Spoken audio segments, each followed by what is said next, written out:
A lack of hip extension can be one of the main causes to low back pain. However, this can also inhibit our performance, such as even walking, jogging, sprinting, performing weight training activities, or even our favorite sport. Hip extension is so critical because if we don't know how to genuinely extend the hip, then we're likely going to take that within the low back and find that space.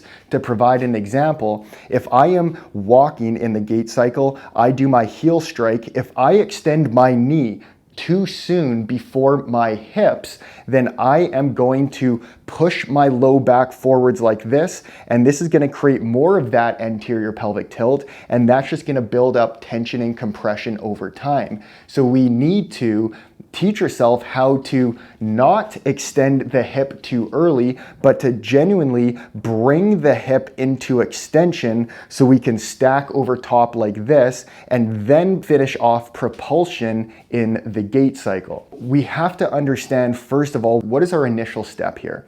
Well, our anterior chain, especially in the thighs, our rec fem, it's this part of the quad muscles, but it also acts as a hip flexor and to extend the knee. When we are in a constantly hip flex position, which a lot of us are, the connective tissue or fascia can become very tight and it can get used to pulling our pelvis down like this. So the first step is a fascia decompression technique that I'm going to be showing you to decompress this area. This will give us more space to actually find hip extension.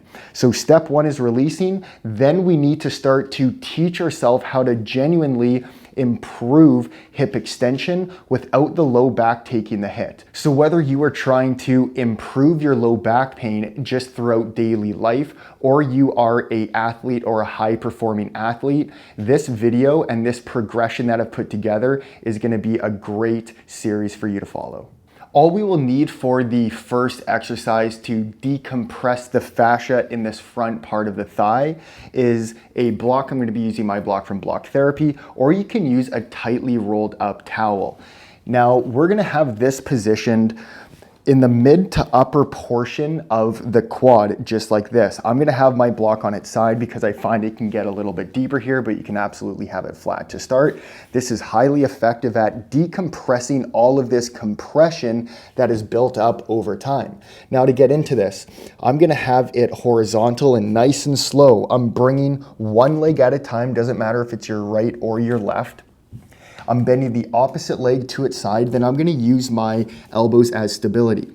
Now I don't want you to crunch your neck up like this. Let's push the elbows away from us so our shoulder blades are getting further away from the spine, and draw those ribs down. Let's try not to just fall into our low back like this. So now I want you to connect to your breath. Whenever we're performing a fascia decompression technique, especially from Block Therapy, we want to be able to get into more of a parasympathetic state to genuinely allow our tissue and our nervous system to relax so it can allow to release. Now that I'm in this position, I'm starting to feel the pain build up already and some discomfort and sensation. Now, as I am here and I'm breathing through it, this is when we're gonna start to feel that the connective tissue will start to release. However, it's so critical. We spend a minimum of 3, even up to 5 minutes or longer in a position to allow the tissue to decompress. We need to persuade this to release because it's been so tight for so long, and it's doing that for a reason, to protect us. So we need to release this and then educate the body in something new, which I'm going to be showing you in the next steps to genuinely restore hip extension. Now that I'm here, you can very slowly bend the knee that you're working on, the leg that you're working on, and this is going to help to lengthen the quad a little bit more. And you don't have to get high. You might just be a few inches. You might get a little bit higher, but try not to do this fast. We don't want to do fast movements. The slower you work when we're performing fascia decompression, the more effective of a release we will get. And then you can search over to the left slightly, over to the right slightly. I'm doing this a little bit quicker just as a demonstration purpose. And then once you spent about 3 to 5 minutes here, nice and slow, hands under the shoulders, you'll exhale up and off. and then you're going to perform that on the right side. You might even notice by just performing that position that you feel a release. And even if that's all you do today and you're walking around, you might even feel some sort of relief in your low back, in your thigh, or even into your pelvis. But now we're going to get into our next exercise to start re-educating our body on how to extend the hip genuinely. For this next exercise, all you will need is a wall just to position our feet on. And now we're going to start restoring genuine hip extension. So when we get into this, let's start by getting into about 60 degrees of knee flexion like this. So we're going to be working one leg at a time. Now, the first thing we want to do is teach yourself to exhale fully. As you exhale and you get to the end range of the exhalation, feel the side abs engaging as a byproduct of the full exhalation. This is going to help draw the ribs down and also position the pelvis into a little bit more of a posterior pelvic tilt. Now we're going to bring the opposite leg. So I'm going to be working on my left hip extension.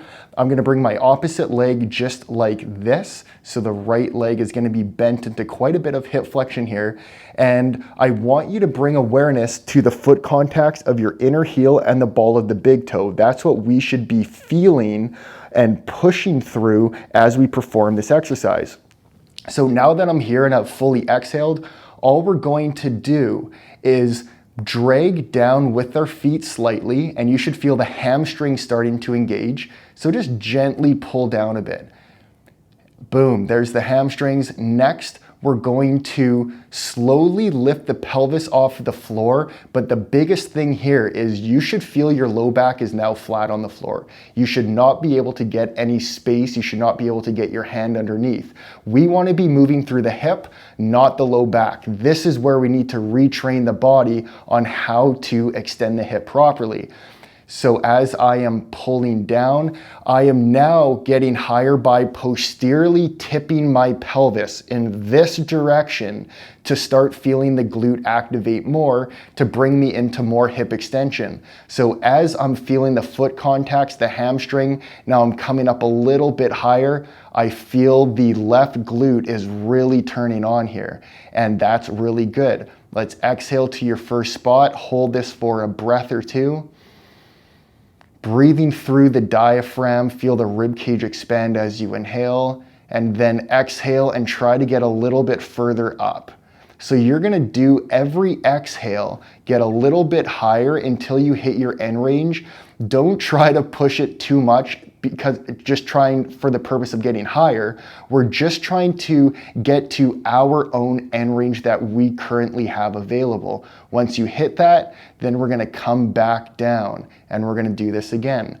So we're going to pull down, exhale, feel the hamstring, posteriorly rotate the pelvis, which is gonna help us bring the pelvis off of the floor like this. Hold this for an inhale. I'm feeling the hamstring. I'm starting to feel the glute really activating here. And you're gonna do about a series of 3 breaths with every exhale, trying to get a little bit higher up.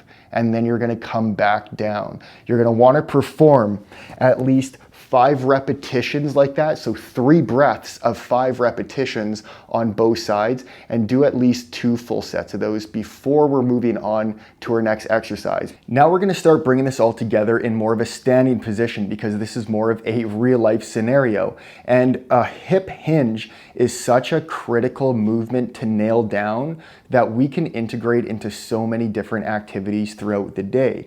So now that we've taught ourselves how to extend that hip genuinely, now we need to perform this in an upright position. So I'm gonna start with my left leg here. We're gonna be doing a kickstand hip hinge. Now, the whole time we wanna keep the knee bent. When the knee is bent, this is going to train us that we can bring our hips forwards without extending the knee too soon. Because if we just come back here and then we're extending the knee, then coming through with the low back, now we're just reinforcing old patterns. This is the re-education process. Let's get into this kickstand position, right hand on front of the hip, left hand on your glute. Let's maintain that slight bend at the knee and shift your weight so you have about 80% of your weight on your stance foot, on your left foot here. Now to start this, we're gonna be in that stacked position. This will help us a lot without extending the low back too much. Now, as we're here, think that you are pushing your pelvis back. We're not trying to round the back forwards. We're pushing the hips back like this. My knee is not changing the angle of bend. It's just me bringing my hips back further and further. So now, once I find that end range, and I'm not saying get to that end range right away, but work up towards that. Once you hit that end range, make sure that you are bringing your pelvis forwards while maintaining that knee bend so that we can come back to this upright position. So now let's do that and try to bring the hips a little bit further back. And it really comes down to how much can we open up the posterior part of our pelvis here. I have a lot of other videos talking about that, but this is gonna open up this space, and now we can come forwards with the hip, not extending the knee, bring them through like that. And then we end off with the propulsion phase of the gait cycle, or when we're running. So it is important that we perform these as repetitions, very intentional. A very key point here is the same foot contacts, the inner heel and ball of the big toe. I really want you to push through the foot into the floor. That is going to provide force up through the knee into the hip so that we're teaching the hip and not the low back to take the hit here. So feel those foot contacts, and you're gonna notice that that's gonna connect you to your glutes a lot more. So perform at least 8, 10, even 12 slow repetitions. Your hamstrings, your glutes will be cooked if you're doing this properly, and do about 2 to 3 sets of those. Now for the routine to follow, you're gonna start off with the fascia decompression technique on the top portion of the quads in the rec fem, 3 to 5 minutes on each side before moving on. We got to release that first. Then we did the hip extension using the wall reference here. Now that's where we were doing 5 full repetitions, but each repetition we were holding, remember, for 3 breaths and trying to get a little bit higher. Perform 2 to 3 sets per day. And then we ended off with the kickstand hip hinge. Make sure that you're performing about 8, even to 12 repetitions, and do 2 to 3 sets. Try to perform this minimum 5 days out of the week, and do this for the next 2 weeks, and you're gonna notice a massive improvement with your hip extension, your performance, and your low back pain will start to go away.